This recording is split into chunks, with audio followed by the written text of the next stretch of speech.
Good evening and welcome to the March 8th, 2020 Planning Board meeting of the town of Danvers. I'm John Farmer, the chair of the Planning Board.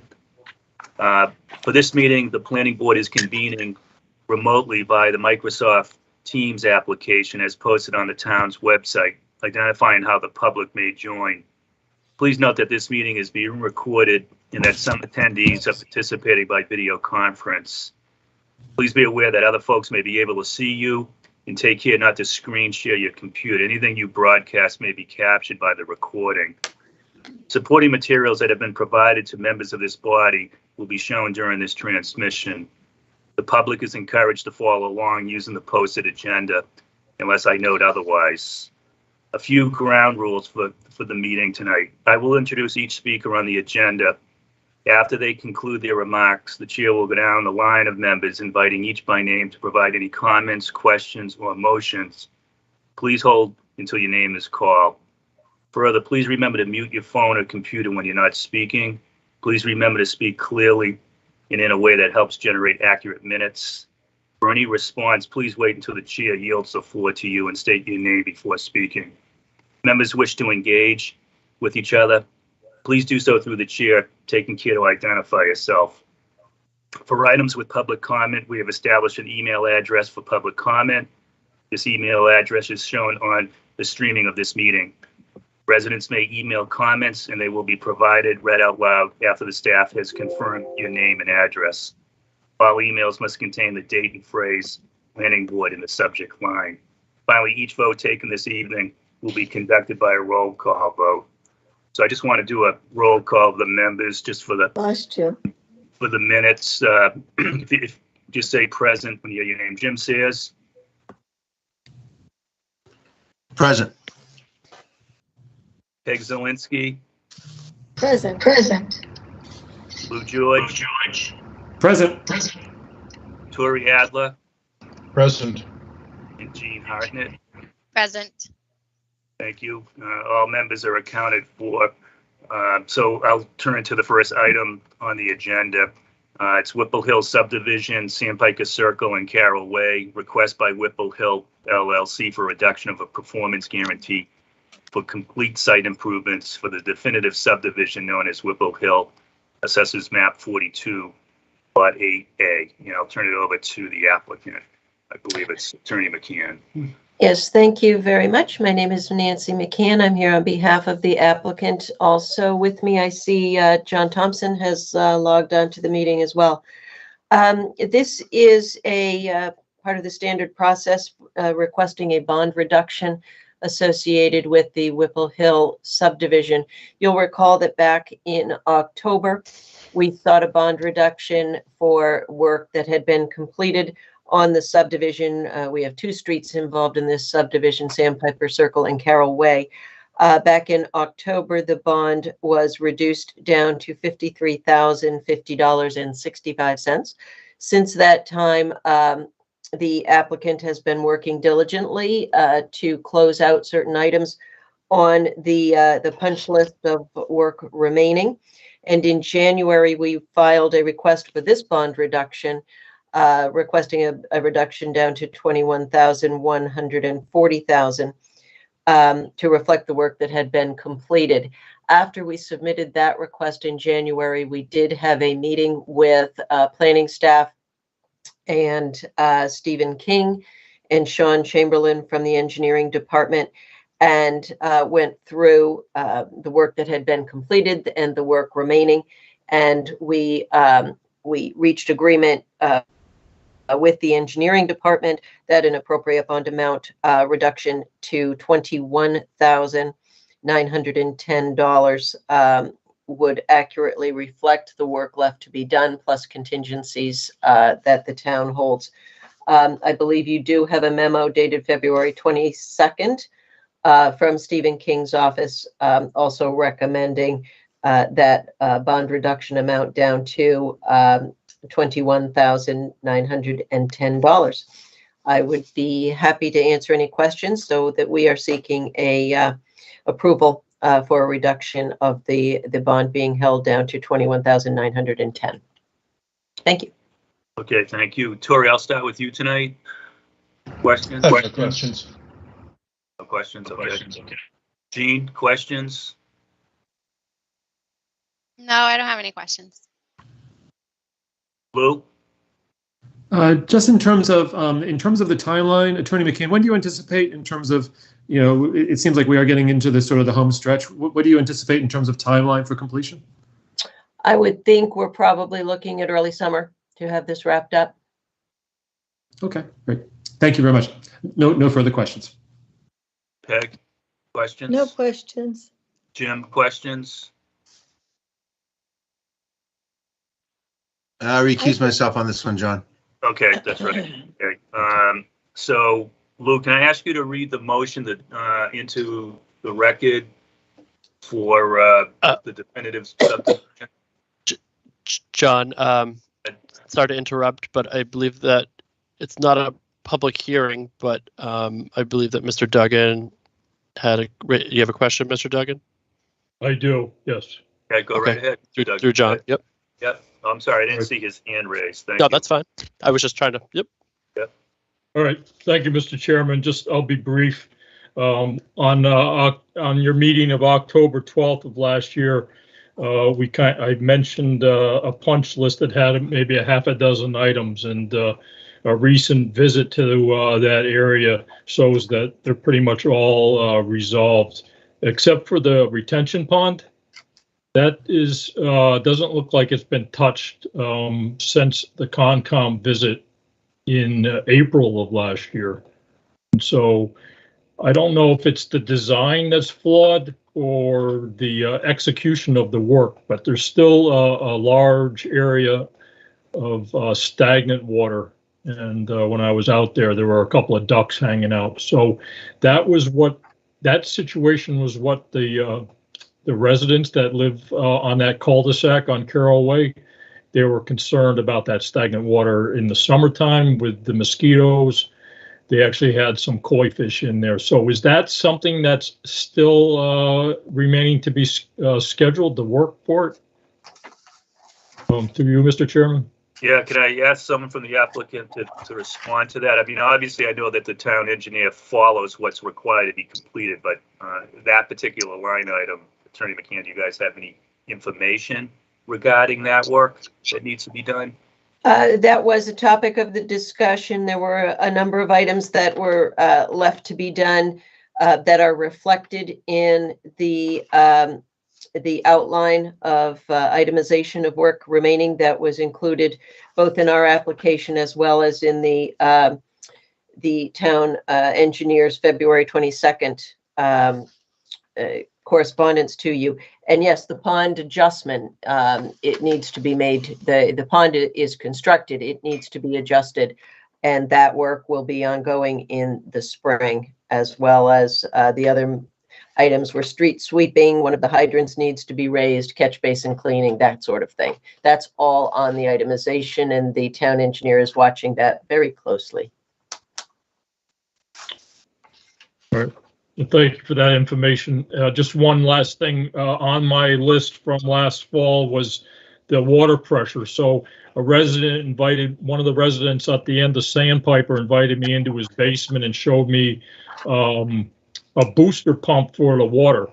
And he raised a concern about the pressure at the fire hydrants. Is that something that we think that the town engineer has evaluated, that the pressure is sufficient for the fire department in case they had some type of emergency in that area? So Josh, I'll turn that question to you. I mean, Sure.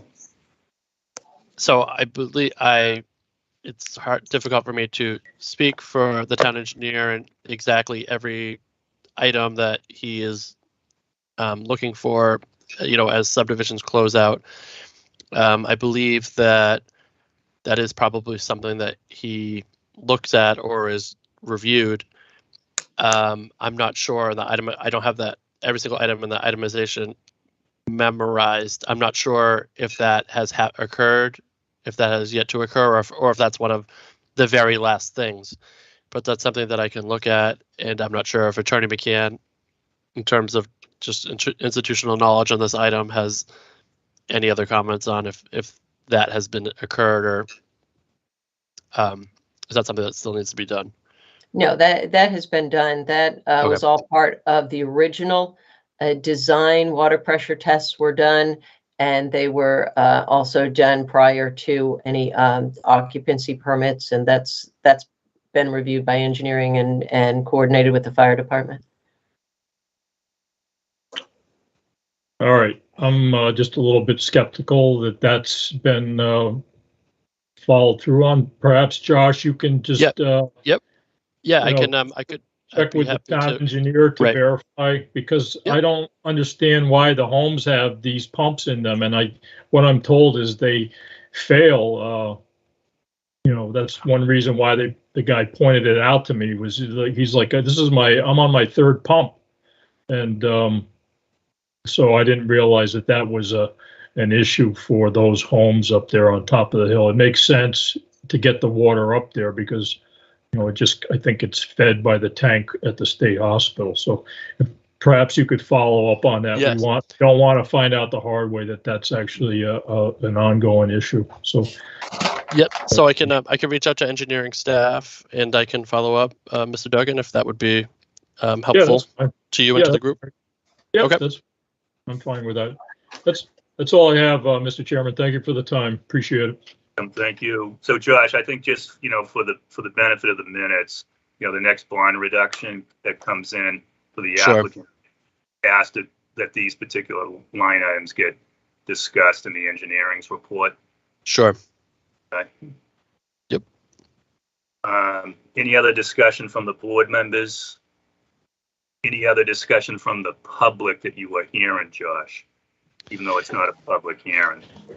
No one has indicated to staff prior to the meeting that they were interested in this particular item. Okay.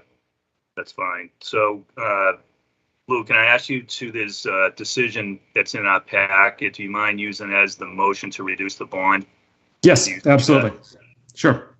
Danvers Planning Board regarding definitive subdivision Whipple Hill, 155 Hobart Street, reduction of performance guarantee for completed site improvements. As requested by the applicant, the Planning Board voted at its meeting of March 8th, 2022, to release $31,140.65 from the balance of $53,050.65, tripartite agreement dated August 27th, 2019, among Whipple Hill LLC, Reading Cooperative Bank, and the Planning Board of the Town of Danvers. The remaining balance held under agreement is therefore $21,910.00 to secure the remaining incomplete work. Signed, John Farmer, Chair. So there's a motion by Lou to reduce the bond. Is there a second? Second. A second by Peg. Let me do a roll call vote for those who are voting. Tori? Yes. Lou? Yes. Peg? Yes. And I'm in favor as well. So if the minutes can reflect that Jim abstained for this, that'd be great. So thank you. Thank you very much. Mr. So Chairman, next, yep, go Mr. right Chairman? ahead, Peg. I'm having difficulty with my computer. You keep phasing out. It could be the distance I am. So I just wanted you to know that sometimes I hear conversation and sometimes I don't. And secondly, when I speak, not now, but when I was just speaking and doing roll call, I can hear double. So I don't know if anybody else can hear double of me or not. Not now. You sound fine, Peg. Yeah, I don't know what's happening. You keep fading out and then it says reconnect. So it just could be the service up here too. Okay.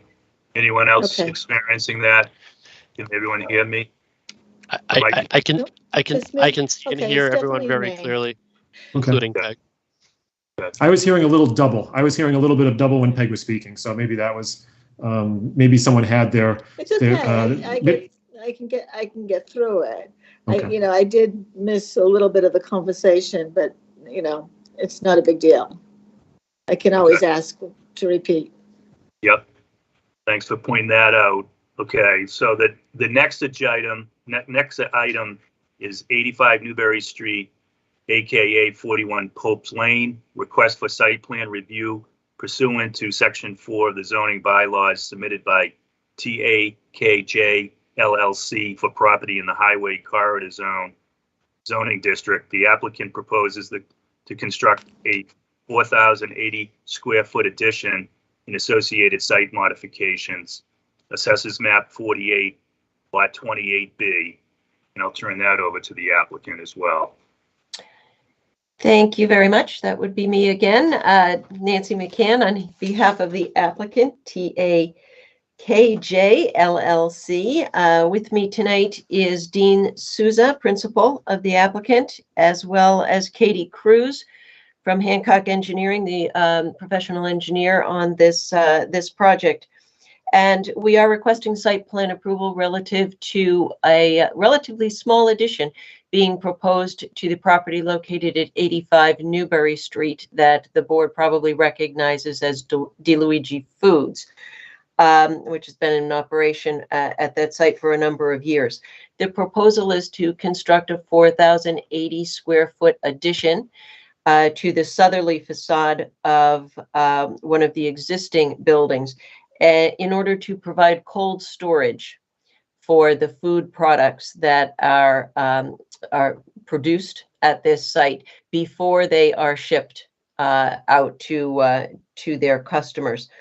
As with other food manufacturers that this board has dealt with, it's often that food production is done in sequence, and often the product before it's shipped out ends up being stored in trailers, in refrigerated types of trailers on the site until the trailer is full, and then it leaves the site. And that's what has been happening here.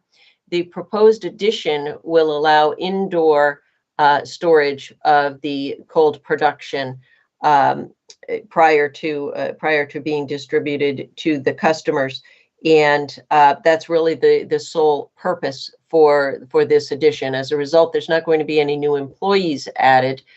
This is simply going to help with efficiency and internal circulation, as well as reducing actually the number of refrigerated tractor trailers, probably by 6 to 10 is the estimate, on the site, because the cold storage prior to distribution will be done inside in this 4,080 square foot addition.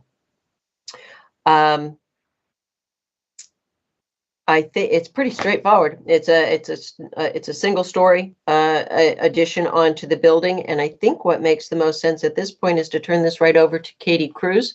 Either Josh or Katie, if you could put the site plan set up for us, and Katie can speak to that, and then I'll do a quick sum at the end, and we'll be ready for questions. So I'll turn it over to Katie.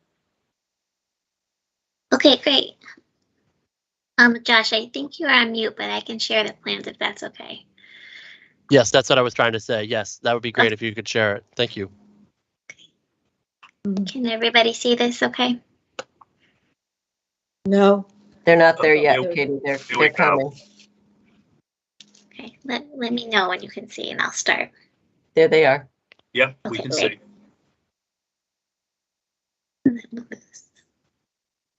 Apologize, this is a little bit slow. But as Nancy said, the project is about 4,000 square foot cold storage addition. These are the extents shown in these thick black lines here. It's about 40 feet deep by 102 feet long. And that's really the biggest part of the project. I'm going to zoom in a little bit. Some associated site improvements are relocating 4 parking spaces that are being occupied by the addition over to this area here. I'll note that in the existing condition, this entire area is pavement. And we are adding about 400 square feet of landscaped area, which will consist of arborvitae and azaleas.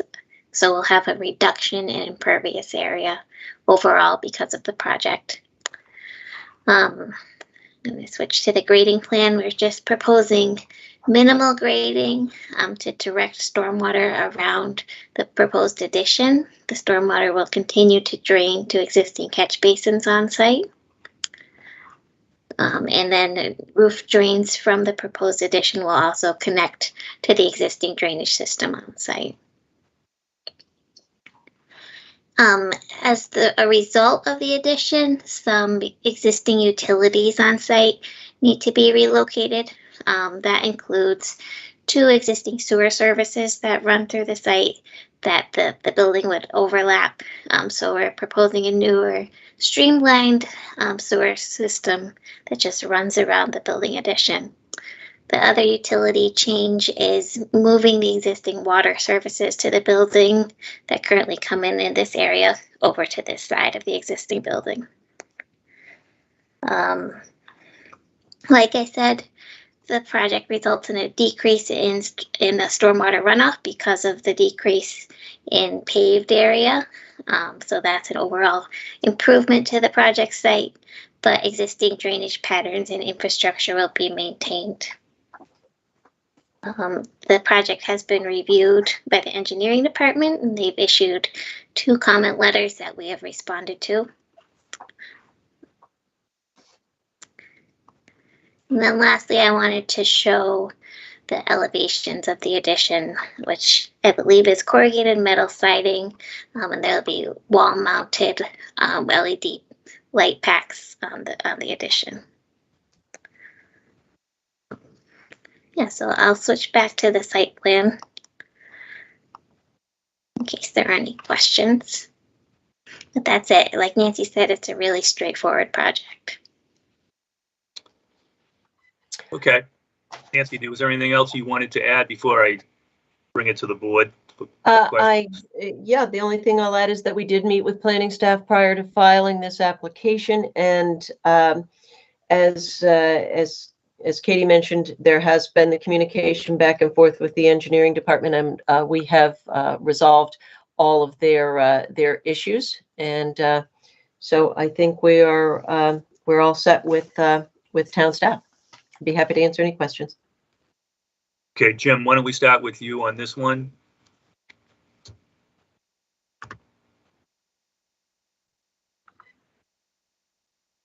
Just had a question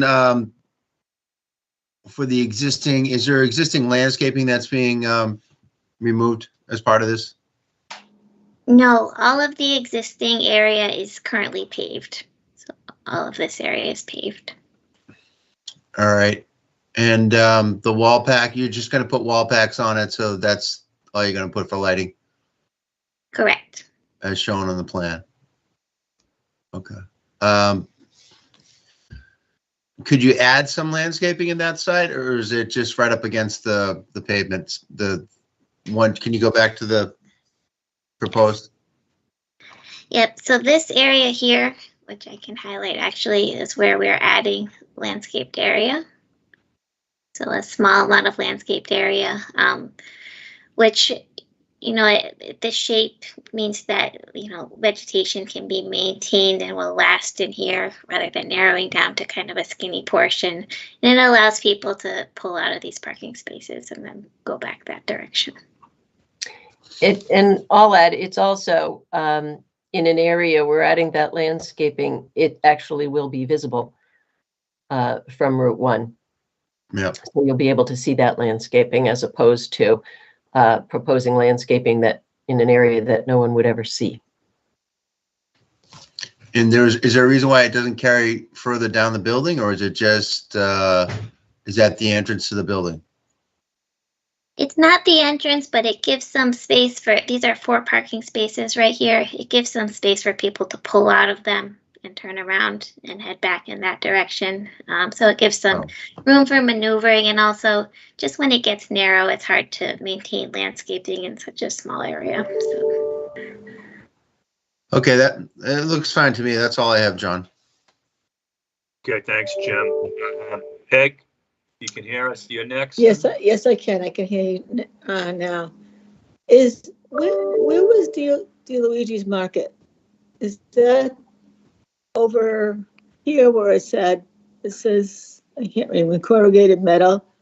Is it, oops, did you lose me? Okay. Yes, Is that was DeLuigi's? I believe Market? so. What you're, it's right, as you came in off of Route 1. Right. I It just was trying right to in get front of oriented. you. Yeah, I didn't mention Is this it? that, but I'll mention it now. There did used to be a retail component. I lost you. Can you hear me now? Yes. Okay. I'm sorry, I lost that whole conversation. Can you hear me now, Peg? I can. Okay. There did used to be a retail component, and it is in that area that Katie Okay. can kind of point out. It's where Okay. you thought. Yeah. Okay. This is the third site plan I think we've been through, right, Jim? And or maybe more. But I don't have any problems with this. You know, there are businesses around Route 1. I too would like to see more landscaping, but I do remember comments from previous site plan hearings as to why it was difficult to do. How they needed room to turn the trucks around, get the trucks in, turn them around. I think it's great that they're going to put the storage inside, out of the trucks, so there'll be less trucks. And I'm all for that. So that's all I have to say about this. Okay, thanks, Peg. Jean, questions? No, I don't have any questions. Thank you. Okay, Tori? I'm fine with this. No questions. Thanks. And Lou? Just a couple of questions, and I join Peg in terms of being, pleased that we're going to be using, that there'll be, less trucks in terms of and having the storage, the cold storage go inside. Just in terms of there won't be any change to hours at all or traffic in the site. I would imagine the traffic is potentially being less because there'll be less trucks. Is that correct? Yes, that would be correct, and the circulation will be better because there will be fewer trucks on site. There are no changes to hours of operation. There are no increases in employees. Okay, got it. Okay. And I would assume as well, even that in terms of the, we're in the highway corridor. I would imagine in terms of noise from the new refrigerated units, it would probably be comparable to the noise from the truck refrigeration. Oh, I suspect it may be less. Okay, got it. I have no further questions. I'm in favor of this. Okay, you actually asked several of the questions that I was thinking about. So why don't we turn it, Josh, to the public, if there's any questions from the public. Sure. Not sure if Mr. Duggan had any questions or comments, or if not, I believe that was the only person from the public currently in attendance. So. Okay, nothing, no email correspondence that's come in. Okay. No. So Nope. Can I have a motion to close the public hearing on this? I move we close the public hearing on 85 Newbury. Okay, is there a second? Second. Okay, roll call vote. Jim? Yes. Lou? Yes. Tori? Yes. Peg? Yes. And I'm in favor as well. So Jim, do you mind reading the decision in as a motion? Yeah, 1 second. Let me grab it.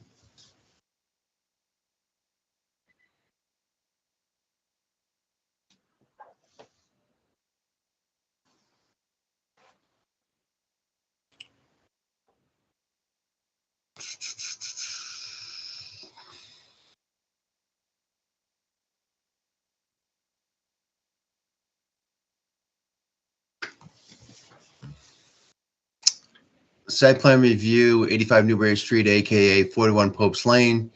Date of application, January 13, 2022. Date of hearing and decision, March 8, 2022. Danvers Planning Board finds the site plan submitted by TAKJ LLC for property at 85 Newbury, AKA 41 Pope's Lane, Assessors Map 48, Lot 28B, to be in substantial compliance with the criteria and regulations adopted by the town. Details of the plan review can be found on the following plan. Permit site plan set, Pope's Lane, map 48, lot 28B, Danvers, Massachusetts, 01923, prepared by Hancock Associates, dated December 15th, 2021, revised March 3rd, 2022, consisting of 9 sheets.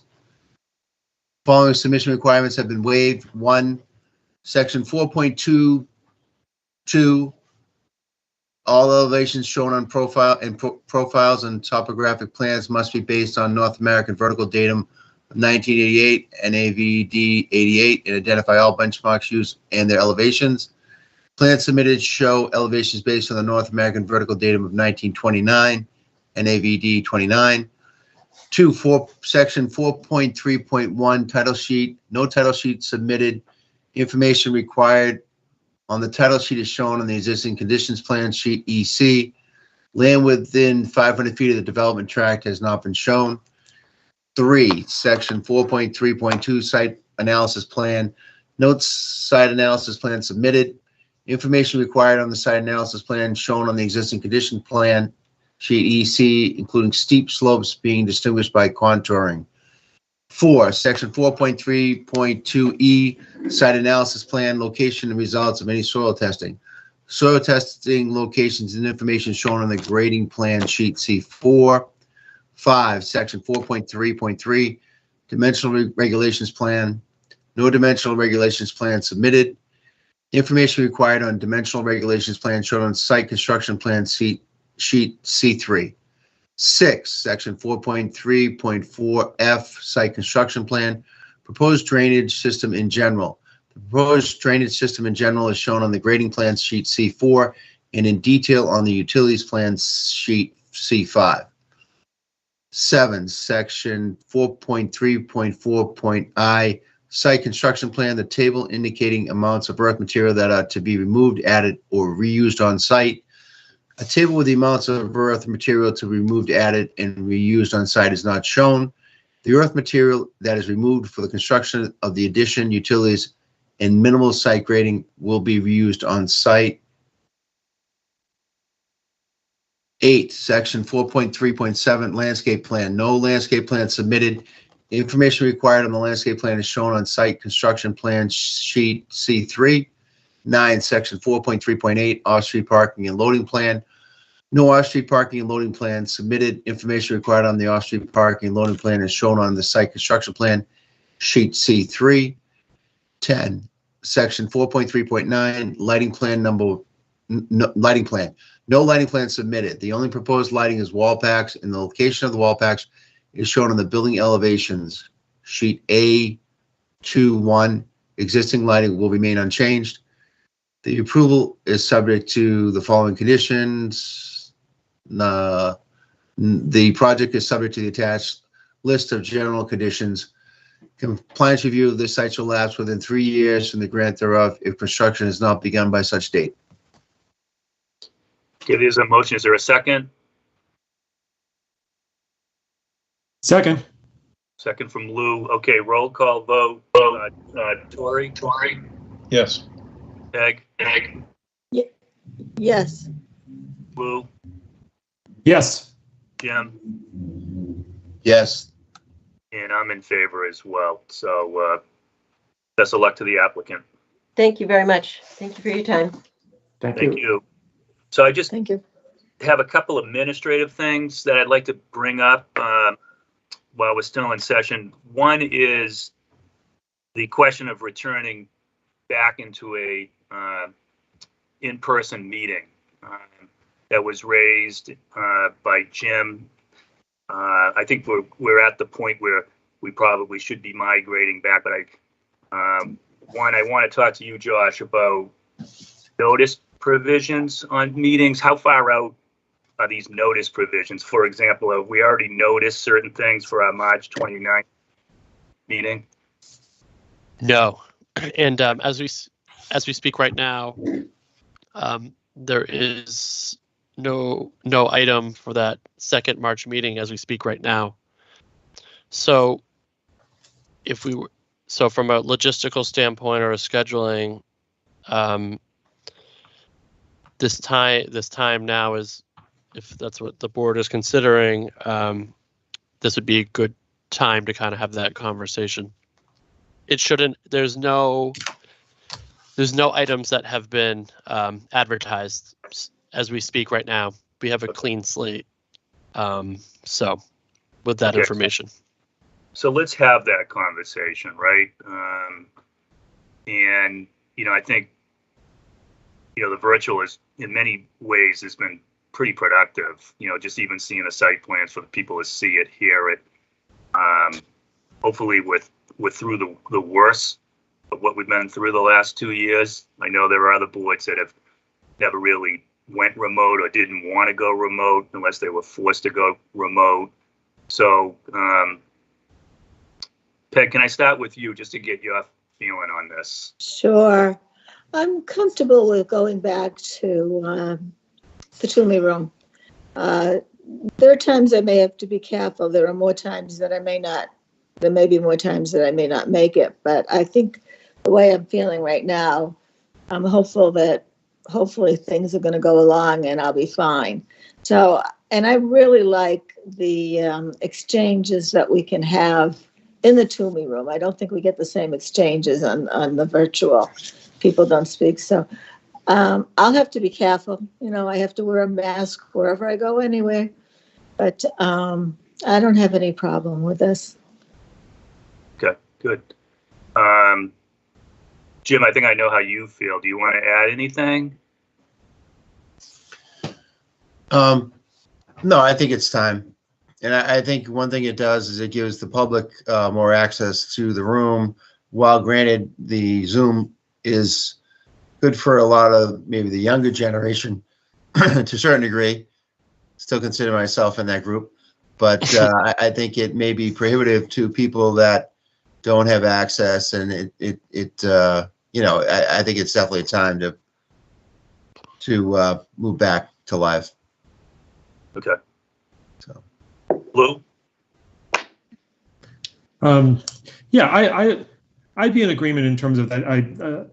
I think it's time in terms of going back. I think that we've handled things. I think we've handled things well. I think that the Zoom platform, the MS Teams platform has been a good platform to work with. But again, I think that there is something, that there is something lost in terms of from the, that you don't get from the that you get from the in person. And so I think that going back in person, I think is, I think it's the right time. And I know that, it was discussed at the select board meeting, the last select board meeting, I think of the town going and doing hybrid as well for particular boards.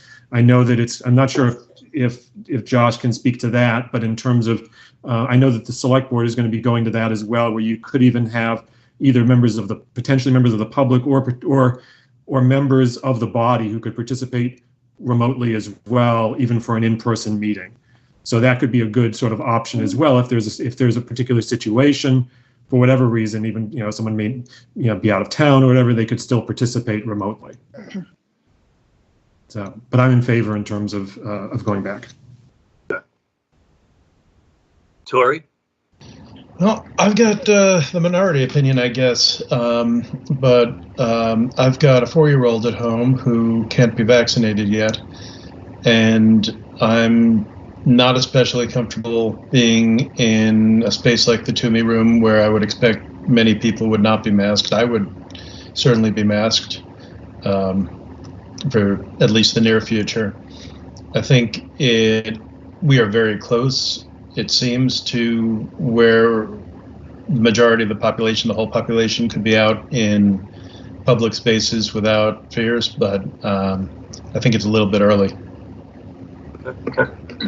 I would be much more comfortable pushing it out to the summer. Jean, how do you feel? I think I'm a little bit in the middle. I would like to get back. I also have a 4-year-old and a 1-year-old. So I would not like to be in a crowded room with people unmasked. But also, I think that there is value in being in person. You know, I haven't even met any of you in real life.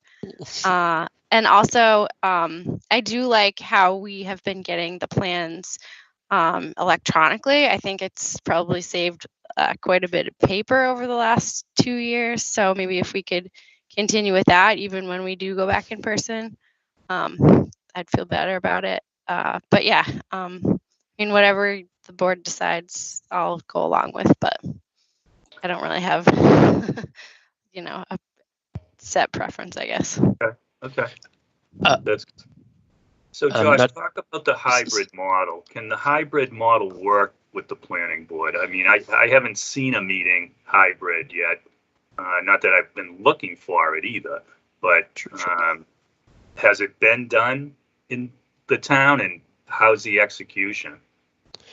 I will answer some of these questions to the best of my ability. I did just want to acknowledge, or I think Attorney McCann raised her hand for a question. I'm not sure if she had a question or a comment. Just wanted to see if she had something that she wanted to say. Is that Attorney McCann? Yes, thank you. I just wanted to mention that the Toomey room is a little close. The senior center, where the ZBA holds its meetings, I feel, having been now to a hybrid meeting, ZBA does hybrid, it is more open. I find it more comfortable.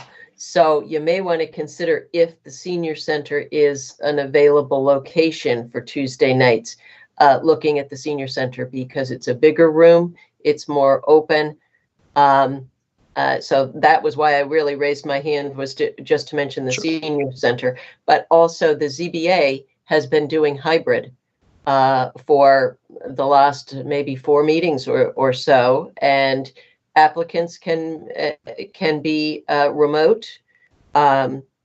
Audience members, I have had abutters log in from their homes and participate remotely as well. So, and I've also actually had one hearing, I believe, when one board member was remote while others were at the senior center. So that is working. If you wanted to check out their video of their meeting, it works pretty well. So Nancy's comments were very similar to what I was going to say. First, I believe in preparation for this conversation, I was going to say that I believe that we were likely going to, if we were going to hold the meetings in person, they were likely going to take place at the senior center, not the Toomey room. I've been told that the technology there is just a little higher to hold these types of hybrid meetings. And in terms of space, so that component of it as well. So if we were to meet in person, that's very likely where it would take place. And then your second question, John, was about the hybrid and if it works. I believe that it does, and there's technology that exists, and it's all set up with DCAT, and I can work with town staff and DCAT to make sure that can happen. And then also my other comment is some of the members have expressed, a desire to remain virtual, and with technology, the hybrid approach, the members, if the board decides to go to meet in person, members who would like to still participate remotely, that can still occur. So it appears that that people's kind of their comfort, it appears that everyone's comfort can kind of be met. Well, potentially. It's hard for me to speak for everyone in the group, obviously, but. So I like that approach. I like the hybrid approach at the senior center, and we can, in the culture, I think, should be if people are more comfortable participating remote, they should feel very comfortable making that choice. And then, I'm happy to hear from Attorney McCann, who's experienced it, that from the applicant standpoint, it's been working. I'm happy to hear that. So that would be my suggestion. We target, if there's nothing that's going to happen in March, the last March meeting, the first April meeting, that we, secure that room, Josh, and Sure. that we participate. If DCAT's already done this for the ZBA, that's terrific. So, Peg, Sure. you had your hand up. You got a question? I did. I wanted to know, so this applies to everybody. I mean, it could be applicants, it could be the audience, it could be the board, right? Correct. That is my understanding, yes. Pardon? Yes, That is that's my correct. understanding, yes. Right, Okay. right. The only time I've seen hybrid, I didn't think it worked very well, but I think it was the board and they didn't know what was going on. They didn't introduce the person on the computer. They basically left the guy on the computer off. They didn't even really talk to him. And so I didn't know what they were doing, why he wasn't introduced and he wasn't participating.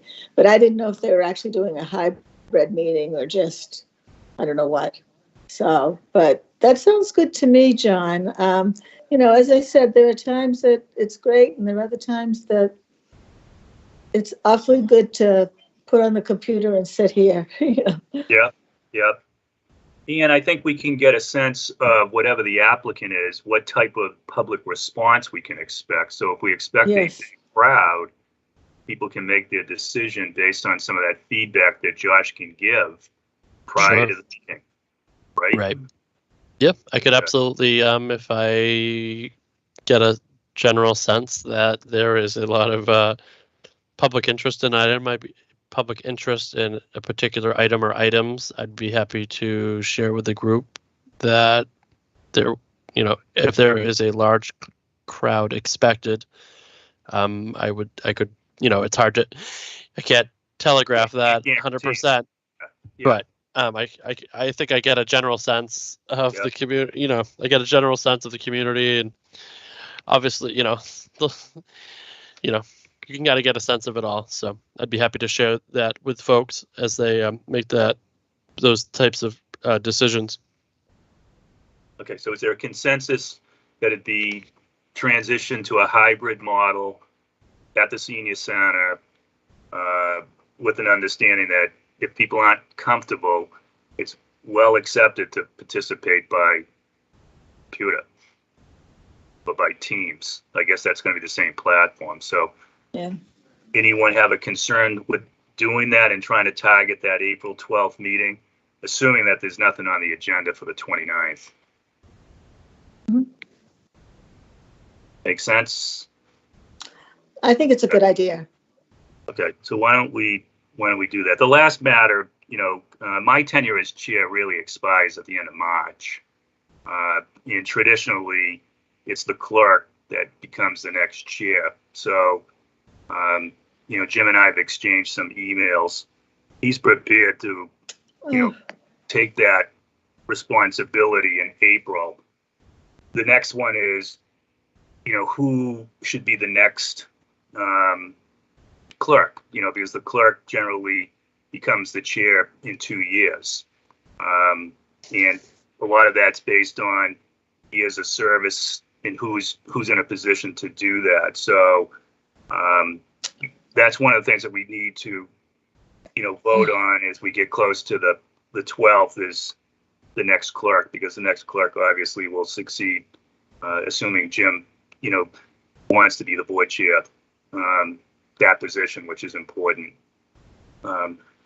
So if there's an interest, how does that work? I'll ask you, Peg. I mean, you and Jim are the senior members of this board. How does the nomination process of the clerk work? As it does for the chair and the clerk, it's the same. You vote. Usually, and it doesn't have to be this way, but it's always been, there's been a certain lineup. And so Jim is next. I think I'm back again, and then Lou is in, and then Tori. Yep. Lou, you came on before Tori, right? Yes, that's right. Okay. So Yep. that's the way it usually rolls. They go down the list of when people were appointed, but that doesn't have to happen that way either. But that's the way it has in the past for years. I know I ended up chair faster than I thought I was because 2 people resigned. All of a sudden I found myself there. But yeah, so I mean, it's up to the board to decide, but that's past history. Okay. All right, so we'll talk about that. Then finally, what I need to tell everyone is my wife and I are going to be moving in the summer. We're moving to Gloucester. We bought a home. It's like anything with construction, who knows when, so it's my plan to resign once we move to Gloucester. So Gene, that's why we have an alternate. That could be, I guess it could be September. So I just want to, make sure people know that as we, plan to move forward. So, that's where we are from an administrative standpoint. Well, that's wonderful for you, John, but we hate to lose you. Yes. You're a banking expertise. Well, we kind of lucked out finding this. It's the next chapter. It's going to be hard to leave. There's no question it's going to be hard to leave, but it's a new opportunity. So we're pretty excited, obviously, from that perspective. Mhm. Assuming the construction goes as scheduled, and in today's environment, with the supply chain, who knows, right? Who knows? So, but that's the target date. So I'll certainly, stay on as a board member until, and then when I know more definitively, I'll let the board know, and obviously Eugene. So, and I've told Josh and David, they should be searching for, another planning board member. So we're fully staffed. Definitely. Questions? Yep. Okay. Is there a motion to adjourn or any other matters that need to be brought up? Nope. So moved. Okay. All in favor?